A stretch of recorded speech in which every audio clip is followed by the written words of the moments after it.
तो आज हमारे पास जो हमारा टॉपिक है जिसको हम सॉल्व करने वाले हैं वो है हमारा CAPF का 2022 का एग्ज़ाम पेपर का जो हमारा ग्रामर का सेक्शन है पेपर 2 का, उस चीज़ को आज बेसिकली हम सॉल्व करने वाले हैं। तो CAPF 2020 के अंदर जो हमारे क्वेश्चन पूछे गए हैं उन क्वेश्चन को हम सॉल्व करेंगे और देखेंगे कि यहाँ से कैसे क्वेश्चन आए थे और हम उनको कैसे सॉल्व कर सकते थे। तो विदाउट एनी डिले हम चलते हैं अपने क्वेश्चंस के ऊपर और क्वेश्चन को सॉल्व करना स्टार्ट करते हैं। तभी आप देखोगे कि हमारा जो 6 नंबर पे क्वेश्चन है यानी कि जो ग्रामर का क्वेश्चन है वो स्टार्ट होता है कुछ यहाँ से। हमें सबसे पहले यही सेंटेंस या सेंटेंस इंप्रूवमेंट या बोल सकते हो कि रीराइट द सेंटेंस का क्वेश्चन ही आता है। कह रहा है कि rewrite the sentence as directed, मतलब कि जिस तरीके से निर्देश दिए गए हैं ठीक उसी तरीके का निर्देश का पालन करते हुए क्या करना है, आपको सेंटेंसेस को रीराइट करना है यानी कि वापस से लिखना है। ठीक है, चलो तो एक बार हम क्वेश्चन को पढ़ते हैं। क्वेश्चन क्या कह रहा है? क्वेश्चन कह रहा है कि the inaugural ceremony of the Commonwealth game was held, और यहाँ पर आपको एक फिलअप दे रखा है और कह रहा है कि द जवाहरलाल नेहरू स्टेडियम। ठीक है, सभी को पता है कि जो कॉमनवेल्थ गेम है वो इंडिया से स्टार्ट होते हैं। तो कह रहा है कि जो कॉमनवेल्थ गेम है ना वो इंडिया में स्टार्ट हुए, उसकी जो इनॉग्रल सेरेमनी हुई वो कहाँ पर हेल्ड हुई थी। अब देखो यहाँ पर हेल्ड के साथ आपको 2-3 प्रेपोजिशन है जो ध्यान में रखने चाहिए। देखो हेल्ड के साथ आप क्या करते हो मैं आपको बताता हूँ, सुनो। हेल्ड के साथ आप इनका भी यूज़ करते हो, हेल्ड के साथ आप क्या करते हो, आप ऑन का भी यूज़ करते हो, और हेल्ड के साथ जो है ना वो आप क्या करते हो, एट का भी यूज़ करते हो। अब कहाँ पर करते हो ये भी आप जान लो ताकि एग्जाम में अगर कभी और भी पूछा जाए तो आप बता सको। देखो जो हेल्ड के साथ हम क्या करते हैं बेसिकली इनका यूज़ करते हैं, ये करते हैं बड़ी जगहों के लिए। मतलब if you have a bigger place then you will use held के साथ इन। लेकिन अगर मान लो आपके पास कोई स्मॉल सा एरिया है, छोटा सा एरिया है, तो उस स्मॉल एंड छोटे से एरिया के लिए आप क्या करोगे, हेल्ड के साथ एट प्रेपोजिशन का यूज़ करोगे। और हेल्ड के साथ ऑन का यूज़ आप तब करते हो जब आप बात करते हो कहाँ पर, रोड की या फिर कोस्ट की। ठीक है ना, तो कोस्ट वगैरह की जब आप बात करते हो, रोड वगैरह की बात करते हो, बीचेस की बात करते हो, तो वहाँ पर आप हेल्ड के साथ ऑन का यूज़ करते हो। ठीक है, तो अगर हम इसे रीराइट करके लिखें तो हम क्या लिख सकते हैं, काफ़ी बड़ा होगा बट फिर भी ट्राई करते हैं लिखने का। ठीक है, लिखते हैं इसको। हम लिखेंगे कुछ इस तरीके से कि द इनॉगरल, ठीक है, द इनॉगरल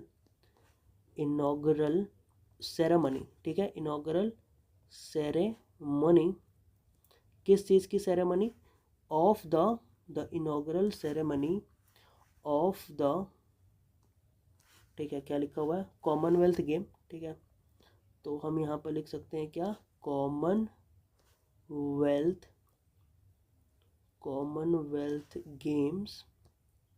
अब ये कहाँ पर हुए थे याद रखेंगे, तो वॉज हेल्ड, और इसके बाद हमें इस तरीके से एक डॉटेड लाइन दिखानी होगी और फिर यहाँ पर लिखना होगा द JL नेहरू स्टेडियम। ठीक है, मैं शॉर्ट में लिख देता हूँ JL नेहरू स्टेडियम, और ये स्टेडियम कहाँ पर है आपको पता होना चाहिए, तो इट इज़ इन दिल्ली। ठीक है, तो याद रखना। अब यहाँ पर जो आपने फिलअप करे हैं इसकी जगह पर आप हेल्ड इन लिख दोगे, देन ये करेक्ट आपका सेंटेंस हो गया। नेक्स्ट क्वेश्चन पर आते हैं। अगला क्वेश्चन हमसे क्या कहता है, ये कहता है कि fill the blank space with an article. कह रहा है कि आर्टिकल के साथ आपको ब्लैंक स्पेस को भरना है। अब देखो यहाँ पर क्वेश्चन क्या है कि आई decided two by few painting that were left unsold. ठीक है, अब देखो यहाँ पर ना आपको फ्यू वाला कंसेप्ट आना चाहिए। अब फ्यू वाला कंसेप्ट क्या कहता है, देखो फ्यू का यूज़ आप कहाँ पर करते हो ये चीज़ पहले जान लो। देखो फ्यू है और हमारे पास क्या है, लिटिल है। ठीक है, फ्यू होता है और हमारे पास लिटिल होता है। अब देखो लिटिल का इस्तेमाल आप कहाँ पर करते हो, लिटिल का इस्तेमाल करते हो जहाँ पर कोई चीज़ अनकाउंटेबल होती है। ठीक है ना, अनकाउंटेबल होती है। और फ्यू का इस्तेमाल आप कहाँ पर करते हो, जो चीज़ कोई काउंटेबल होती है। यानी कि यहाँ पर पेंटिंग्स काउंटेबल है तो फ्यू का ही इस्तेमाल होगा, जो कि बिल्कुल करेक्ट है। अब इसमें क्या होता है कि आपके पास 2-3 ऑप्शन होते हैं, एक होता है अ फ्यू, एक होता है द फ्यू, और एक होता है केवल और केवल फ्यू। तो देखो अ फ्यू और द फ्यू कहाँ आता है, अ फ्यू का मतलब होता है बिल्कुल थोड़ा सा। अ फ्यू का मतलब क्या होता है कि थोड़ा सा। ठीक है ना, मतलब कि समथिंग।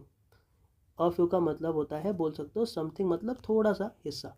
ठीक है ना, द फ्यू का मतलब होता है कि टोटल, मतलब जितना है उतना। द फ्यू का मतलब क्या हो जाएगा, टोटल यानी कि जितना है उतना। और अगर केवल फ्यू है तो इसका मतलब आता है क्या, नथिंग मतलब कि कुछ भी नहीं, ठीक है ना, नथिंग मतलब कुछ भी नहीं। ये चीज़ अगर आपको पता है then you are eligible to fill this article जो कि आपको यहाँ पर दिया गया है। कह रहा है आई डिसाइडेड टू बाई, कह रहा है कि मैंने डिसाइड किया खरीदने के लिए few paintings that were left unsold in the exhibition. अब देखो उसने क्या करा है, डिसाइड करा है, तो उसने सारे ही पेंटिंग खरीदे होंगे, तो आप यहाँ पर क्या लिखोगे, द फ्यू। अब मैं पूरा सेंटेंस नहीं लिख रहा, ठीक है, केवल यहाँ पे फिलअप कर दे रहा हूँ, भर दे रहा हूँ ताकि आपको समझ में आ जाएगा, बाकी आपको पता है कि लिखना ही है। तो I decided to buy the few painting that were left unsold in the exhibition, तो ये बिल्कुल यहाँ पर करेक्ट हो जाएगा। बाकी ध्यान रखना कि फ्यू के साथ अगर अ लग गया मतलब कि समथिंग, अगर द लग गया तो जितना है उतना, और अगर केवल फ्यू है तो इसका मतलब कि नथिंग मतलब कुछ भी नहीं। नेक्स्ट आते हैं अगले क्वेश्चन पर। अगला क्वेश्चन हमसे क्या कह रहा है, कह रहा है कि transform the sentence into passive voice, यानी कि यहाँ पर क्या करना है, हमें पैसिव वॉइस में सेंटेंस को चेंज करना है। जब भी आप पैसिव वॉइस में सेंटेंस को चेंज करेंगे क्या क्या चीज़ें बदलते हैं और क्या क्या चीज़ें नहीं बदलती हैं, ध्यान रखेंगे। तो यहाँ पर जो हमारा टेंस होता है, यहाँ पर जो हमारा टेंस होगा वो नहीं बदलेगा। जो हमारा टाइम होगा, ठीक है, अगर कोई टाइम है तो वो टाइम चेंज नहीं होगा। इसके अलावा जो आपका टाइप ऑफ सेंटेंस है, ठीक है, जो आपके पास टाइप ऑफ सेंटेंस है, तो टाइप ऑफ सेंटेंस भी क्या होगा, चेंज नहीं होगा। तो याद रखना ये तीनों चेंज नहीं होती। इसके अलावा पैसिव वॉइस में क्या होता है, याद रखना कि जो पैसिव वॉइस होता है उस पैसिव वॉइस में आपको एक एक्सुलरी वर्ब यूज करनी होती है और उसके साथ फिर वर्ब की थर्ड फॉर्म का इस्तेमाल करना होता है। अगर इतना पता है तो हम इसे सॉल्व कर सकते हैं। कह रहा है कि यहाँ पर क्वेश्चन कि my neighbour take cares of my dog in my absence. अब यहाँ पर हमें क्या रूल पता होता है, हमें रूल ये पता होता है कि जो हमारा ऑब्जेक्ट होता है वो यहाँ पर सब्जेक्ट बनेगा और जो सब्जेक्ट है वो ऑब्जेक्ट बनेगा जब हम बात करते हैं पैसिव की।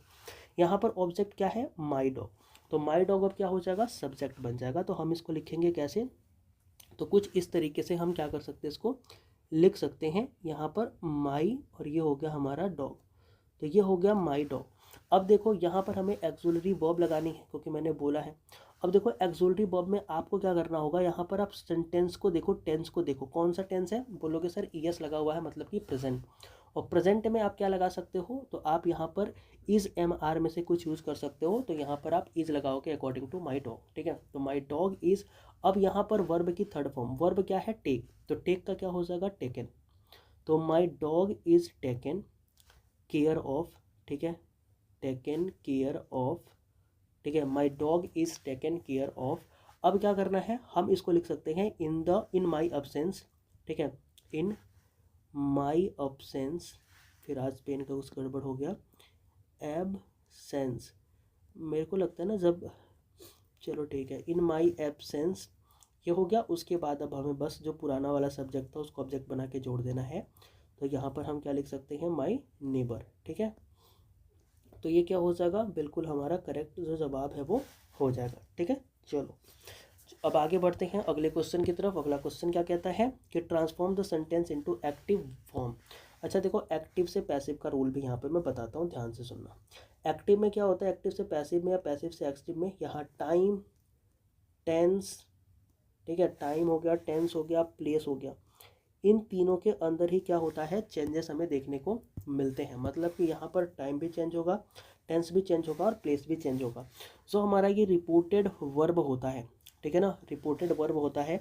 और जो रिपोर्टेड स्पीच होती है वो भी क्या, अच्छा यहाँ पर एक्टिव वॉइस है ना, मैं क्या समझ लिया, देखो एक्टिव और पैसिव में ये सब कुछ नहीं होता, जो हमने ऊपर पढ़ा ना सेम टू सेम यहाँ पर भी होगा। इसमें टाइम, टेंस और ये सब चीज़ें हमें चेंज नहीं करनी है, ठीक है। अब देखो एक्टिव वॉइस में इसको चेंज करना है, तो सबसे पहले तो जो हमारा ऑब्जेक्ट है वो सब्जेक्ट बनेगा, तो इसलिए हम क्या करेंगे, बाय द चीफ मिनिस्टर, जो कि हमारा ऑब्जेक्ट है, अब इसको हम सब्जेक्ट के रूप में लिखेंगे, तो ये क्या हो जाएगा, ये हो जाएगा द चीफ मिनिस्टर, ठीक है, द चीफ मिनिस्टर। अच्छा आप ध्यान रखना एग्ज़ाम के अंदर ना ये मत कर देना कि इसको आप सीएम लिख के आ जा रहे हो, ठीक है, वो गलत हो जाएगा। तो ये हो जाएगा द चीफ मिनिस्टर, ठीक है, चीफ मिनिस्टर, ये हो गया हमारा ऑब्जेक्ट का सब्जेक्ट। अब क्या करना है, हमें वर्ब लिखनी है, तो यहाँ पर देखो वॉज लेड लिखा हुआ है जो कि वर्ब है, लेकिन ये पैसिव में है।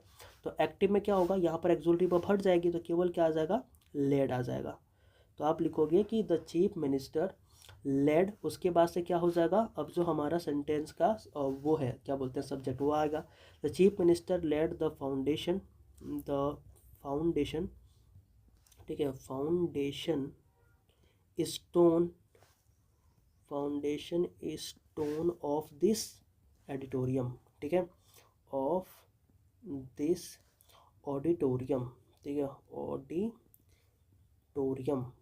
तो ये आपका करेक्ट सेंटेंस है वो यहाँ पर हमने लिख दिया एक्टिव वॉइस में। चलो नेक्स्ट क्वेश्चन पर आते हैं। क्या कह रहा है, कह रहा है कि fill the blank space with the appropriate form of verb की फॉर्म। तो कह रहा है कि वर्ब की करेक्ट फॉर्म का यूज़ करके आपको इस सेंटेंस को फिल करना है। चलो ठीक है, देखते हैं।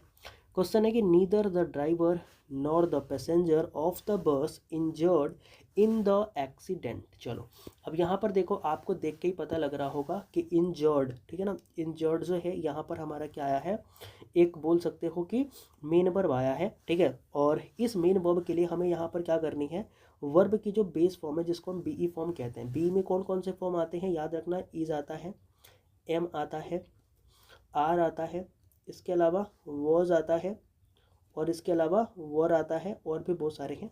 वो सब हमारे बेसिकली जो हमारे वर्ब होते हैं ना, उसके अंदर ये सारी चीज़ें हमारी काउंट होती हैं। अब देखो यहाँ पर हमें क्या करना है, मैं आपको बताता हूँ।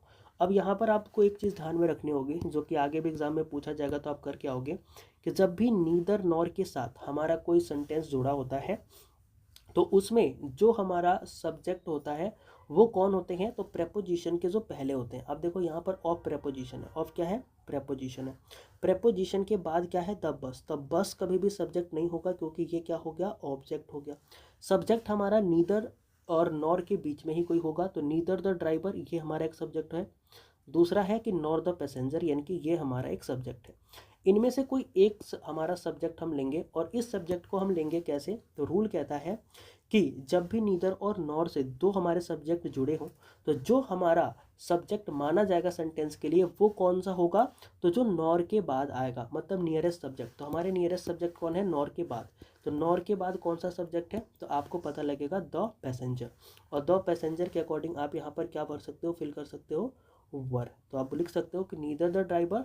और देखो यहाँ पर हमें जब भी लेना होगा नीदर नॉर ईदर और में से, तो वहाँ पर जो सेकंड सब्जेक्ट होता है, जो और या नॉर के बाद आता है, बट ऑल्सो के बाद आता है, वो सब्जेक्ट हम काउंट करते हैं। तो इसलिए हम यहाँ पर वर का यूज़ करेंगे, और वर हमारा क्या हो जाएगा, करेक्ट हो जाएगा, ठीक है। चलो नेक्स्ट क्वेश्चन पर आते हैं। अगला क्वेश्चन कहता है आपको डायरेक्ट स्पीच में चेंज करना है। अच्छा ठीक है, अब देखो डायरेक्ट और इनडायरेक्ट में क्या होता है कि जो आपका टेंस होता है, जो आपका टेंस होता है, जो आपका टाइम होता है, और जो आपका प्लेस होता है, ये सब क्या होते हैं, आपके चेंज होते हैं। इसके साथ साथ आपका जो रिपोर्टेड वर्ब होता है, ठीक है, रिपोर्टेड वर्ब जो होता है, और जो रिपोर्टेड स्पीच होती है, ठीक है, वर्ब एंड स्पीच, ये सारी की सारी चीज़ें क्या होती हैं, हमारी चेंज हो रही होती हैं जब हम एक्टिव से पैसिव और सॉरी डायरेक्ट से इनडायरेक्ट और इनडायरेक्ट से डायरेक्ट बना रहे होते हैं। अब इसको हम क्या करते हैं, डायरेक्ट स्पीच में चेंज करते हैं, और ये दिया हुआ है इनडायरेक्ट में, ठीक है। चलो यहाँ पर हम क्या कर सकते हैं, लिखा है the police spokesperson requested the media person to allow him to complete his statement. चलो ठीक है, अब देखो रिक्वेस्टेड है, रिक्वेस्टेड है, तो यहाँ पर क्या आ जाएगा, सबसे पहले तो हम लिखते हैं इसको कुछ इस तरीके से। हम यहाँ पर लिख सकते हैं कि द पुलिस, ठीक है, एक मिनट, आज पेन फिर से कुछ गड़बड़ कर रहा है, लेकिन रुक जाओ। यहाँ पर क्या लिख सकते हैं, हम लिख सकते हैं कि द पुलिस, ठीक है, the police spoke person, the police spokes person person. अब देखो रिक्वेस्टेड है, तो कहीं ना कहीं सैड टू आया होगा, तभी यहाँ पर रिक्वेस्टेड आया ना, तो सैड टू हो जाएगा। The police spokesperson said to the media persons, ठीक है, मीडिया पर्सन। इतना तो आपको समझ में आ रहा होगा, इतना तो हम लिखेंगे ही। फिर कमा, डबल इन्वर्टेड कमा। अब इसके बाद अब इस रिक्वेस्टेड के लिए हमें क्या करना होगा, यहाँ पर प्लीज़ भी लगाना होगा। क्या लगाना होगा, प्लीज़ भी लगाना होगा, ठीक है। इस रिक्वेस्टेड के लिए हमें यहाँ पर प्लीज़ भी लगाना होगा, और उसके बाद हम लिखेंगे प्लीज़ अलाउ। अब देखो यहाँ पर क्या है, अलाउ के बाद हिज है, तो हिज के लिए यहाँ पर क्या आया होगा, मी आया होगा, ठीक है, क्योंकि पुलिस खुद के लिए तो बोल रहा है। तो please allow me to complete, ठीक है, please allow me to complete complete my statement, ठीक है, कंप्लीट माई स्टेटमेंट। चलो, तो ये हमारा क्या हो गया, करेक्ट हो गया इस क्वेश्चन के लिए, ठीक है। आज हैंड राइटिंग पता नहीं कैसा लग रहा है, चलो ठीक है, फिर भी लिख देता हूँ मैं। कह रहा है कि fill in the blank with the space with the appropriate form of the verb save. Save का हमें करंट फॉर्म क्या करना है, यूज़ करना है। अब देखो यहाँ पर जो सेंटेंस है ना, वो कंडीशनल सेंटेंस है। कंडीशनल कैसे है, क्योंकि यहाँ पर आप देखो इफ़ का यूज़ हुआ है, और जब इफ़ वगैरह पहले आता है तो ये कंडीशन शो करते हैं। और कंडीशन के लिए आप क्या करोगे, यहाँ पर बेसिकली आपको मैं कुछ रूल बताता हूँ कि कंडीशन में क्या होता है कि हमारे दो स्टेटमेंट होते हैं, मतलब कि दो सेंटेंस होते हैं, ठीक है। पहला सेंटेंस तो वो होता है जिसके अंदर कोई कंडीशन जुड़ी होती है, जिसको हम इफ़ से रिलेट करते हैं। दूसरा होता है जिसमें कि इफ़ वगैरह नहीं आता, मतलब यहाँ पर आपको कंडीशन नहीं होती। तो ये दो सेंटेंसेस होते हैं। अब इन दो सेंटेंसेस में क्या होता है कि अगर पहला वाला सेंटेंस, ठीक है, सिंपल प्रेजेंट में है, किसमें है, सिंपल प्रेजेंट में है, ध्यान रखना सिंपल प्रेजेंट में है, तो जो हमारा बिना कंडीशन वाला सेंटेंस है उसमें क्या आएगा, उसमें आप विल का यूज़ करोगे, ठीक है, उसमें आप विल का यूज़ करोगे। दूसरा, अगर मान लो ये आपका सिंपल पास्ट में है, किस में है, तो सिंपल पास्ट में है। अगर ये सिंपल पास्ट में है तो जो दूसरा सेंटेंस आएगा उसमें विल की जगह क्या आएगा, वो वुड आएगा, ठीक है, विल की जगह क्या आएगा, वो वुड आएगा। तो ये चीज़ हमें इतनी पता होनी चाहिए।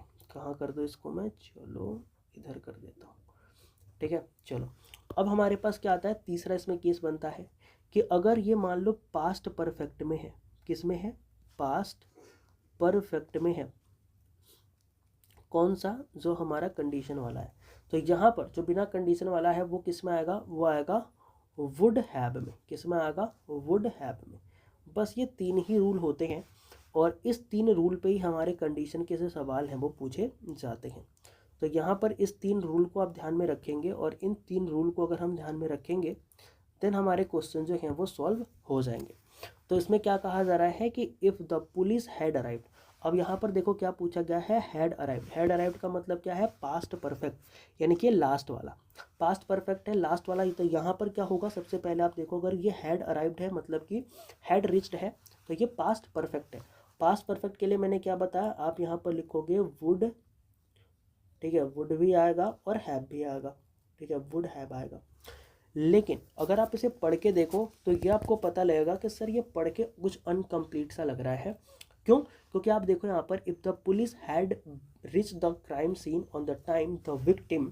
अब यहाँ पर विक्टिम को बचाया जा रहा है, इट्स मीन कि यहाँ पर आपका पैसिव वॉइस है, और पैसिव वॉइस के लिए आप क्या करोगे कि हैड के बाद हैव के बाद आप बिन लिखोगे, और यहाँ पर क्या लिखोगे आप, जो मेन वर्ब है उसको लिखोगे जो कि है सेव, हैव बीन सेव्ड, ठीक है। तो ये अब बिल्कुल आपका करेक्ट हो जाएगा, क्योंकि ये यहाँ पर आपका करेक्ट सेंटेंस बन गया कि if the police had reach the time the victim would have been save, ठीक है ना। चलो आगे बढ़ते हैं नेक्स्ट क्वेश्चन पर। अगला क्वेश्चन क्या कहता है, रिफ्लेक्सिव प्रोनाउन यूज़ करने के लिए।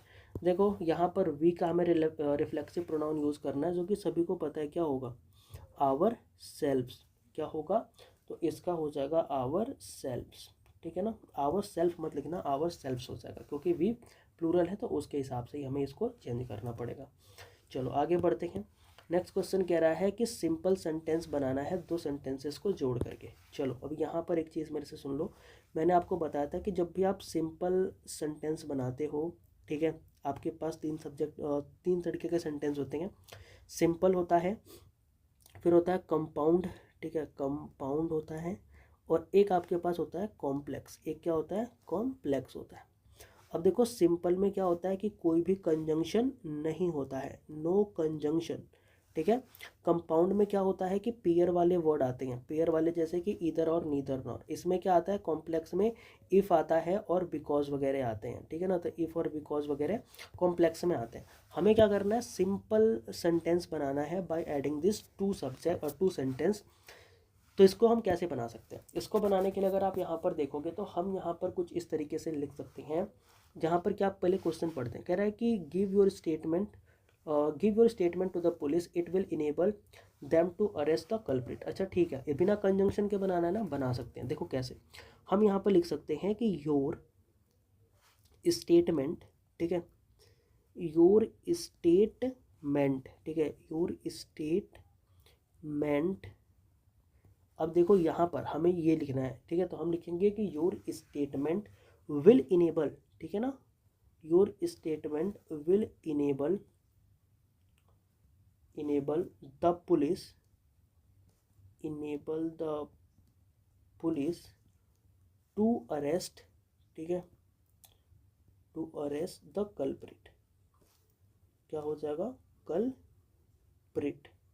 अब ये आपका बिल्कुल करेक्ट सेंटेंस हो गया, जो कि आपने इसका सिंपल सेंटेंसेस के अंदर तोड़ दिया या बना दिया। नेक्स्ट आते हैं, कह रहा है कि change the simple sentence into a complex.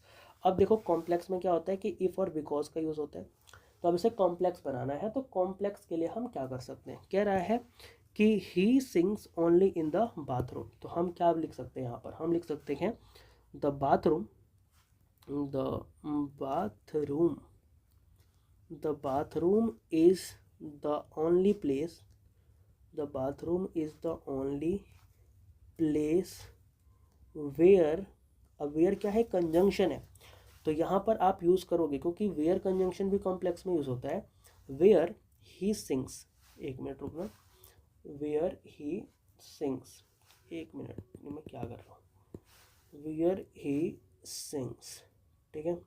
अब ये बिल्कुल करेक्ट हो गया, ठीक है ना, तो ये आपने क्या कर दिया, इसको कॉम्प्लेक्स में चेंज कर दिया, ऊपर वाले को आपने सिंपल में चेंज किया था। चलो नेक्स्ट हम आते हैं अपने इस वाले सेक्शन में, कह रहा है कि टेक आफ्टर। टेक आफ्टर का मतलब क्या होता है आपको पता है, हम करके आ रहे हैं कई सारे प्रीवियस ईयर में। इसका मतलब होता है रिजेंबल होना। क्या होना? टेक आफ्टर का मतलब रिजेंबल होना, ठीक है, तो रिजेंबल होना, ये देखो हो गया रिजेंबल होना। नेक्स्ट हम बात करते हैं पुट ऑफ। पुट ऑफ का मतलब क्या होता है, आप सभी को पता है कि पुट ऑफ का मतलब होता है पोस्टपोन करना। क्या करना? पोस्टपोन करना। सेंटेंस कैसे बना सकते हो, तो आप लिख सकते हो क्या कि the exam was put off, ठीक है, तो ये आपका सेंटेंस बन गया। इसी तरीके से आपको यहाँ पर सेंटेंस बना के लिखने हैं। इसके लिए अगर आप बनाओगे रिजेंबल के लिए, तो मैं क्या बना सकता हूँ, मैं बना सकता हूँ कि यू रिजेंबल, ठीक है, you resemble your mother, your mother, ये हमारा क्या हो जाएगा, हो जाएगा। अच्छा यहाँ पर रिजेंबल नहीं लिखना ना, ये तो गड़बड़ हो गई। यहाँ पर हमें लिखना है टेक आफ्टर। क्या लिखना है? टेक आफ्टर, क्योंकि जो हमें फ्रेजल वर्ब दिया है वही लिखना है, उसके मीनिंग को नहीं लिखना। तो you take after your mother, ठीक है, या फिर हो जाएगा the exam was put off. चलो नेक्स्ट क्वेश्चन है कार्ड ऑफ। कार्ड ऑफ तो बड़ा सिंपल है, सबको पता है क्या है इसका मतलब। इसका मतलब होता है cancel, the match was called off due to the rain, ठीक है। चलो आगे बढ़ते हैं। Called on. कॉल्ड ऑन का मतलब होता है कॉल ऑन या कॉल्ड ऑन एक ही है, इसका मतलब होता है टू विजिट समवन। क्या होता है? टू विजिट समवन, ठीक है। जब आप किसी की विजिट करते हो, कहीं पर जाते हो, तो उसी को बोलते हैं टू विजिट समवन। फिर हमारे पास क्या आता है? डिनाई। डिनाई का मतलब होता है किसी को मना करना, मतलब कि किसी को आप मना करते हो कोई काम करने से, तो वो डिनाई हो जाता है, ठीक है। चलो अब यहाँ पर एरर में आते हैं। एरर में क्या है कि he met all the concerned officer but failed he get to the permission. अच्छा यहाँ पर देखो कंसर्न्ड ऑफिसर के अंदर एरर है, मैं फटाफट से बता देता हूँ। यहाँ पर आपको ऑफिसर कंसर्ट लिखना होगा, ठीक है ना, तो इसके पोजीशन को आप थोड़ा सा चेंज करना, ऑफिसर को पहले लाके और कंसर्न को बाद में लाके लिखना, तो ये सेंटेंस बिल्कुल करेक्ट हो जाएगा। फिर हमारे पास क्या आता है? One of my colleague is leading to the officious delegation. नहीं, ऑफिशियस डेलीगेशन नहीं होगा, याद रखना यहाँ पर होगा ऑफिशियल डेलीगेशन। तो आपको क्या करना होगा, इसको लिखना होगा कुछ इस तरीके से कि ऑफिशियल डेलीगेशन, ठीक है। चलो फिर इसके आज मुझे कहीं जाना है, ठीक है ना, इसके वजह से मैं वीडियो थोड़ी जल्दी जल्दी बना रहा हूँ, बट ठीक है। कह रहा है कि the student organize a 3 days cultural festival in their college. अब देखो अ 3 days कल्चरल फेस्टिवल, ये थोड़ी होता है, आप क्या लिखते हो, देखो यहाँ पर फेस्टिवल क्या है, बोलोगे सर नाउन है, और इसी फेस्टिवल के लिए यहाँ आर्टिकल ए भी आया है, तो ये भी आप ध्यान में रखेंगे, ठीक है। अब यहाँ पर देखो अगर फेस्टिवल नाउन है, तो इसको कौन बता रहा है? कल्चरल, जो कि क्या है, एक एडजेक्टिव है। फिर इस एडजेक्टिव को यहाँ पर डेज, जो कि एडजेक्टिव है, तो ये डेज एडजेक्टिव है ना कि नाउन है, तो यहाँ पर एस थोड़ी आएगा। जैसे 5 स्टार होटल होता है ना कि 5 स्टार्स होटल, तो यहाँ पर आपको क्या करना है, बस डेज में से एस को हटा के आपको सिर्फ और सिर्फ क्या लिखना है? डे लिखना है, तो ये सेंटेंस में बिल्कुल करेक्ट हो जाएगा। नेक्स्ट आता है कि the landlord ask his tenant to vacate his rented house. देखो यहाँ पर रेंटेड हाउस नहीं होगा क्योंकि यहाँ पर लैंडलॉर्ड खुद है, तो ये उसका ही घर होगा, तो हिज हाउस होगा, ठीक है। तो रेंटेड को रिमूव करना होगा। फिर कह रहा है कि we need to affordable vaccine for everybody because we will only be safe if everyone else be safe.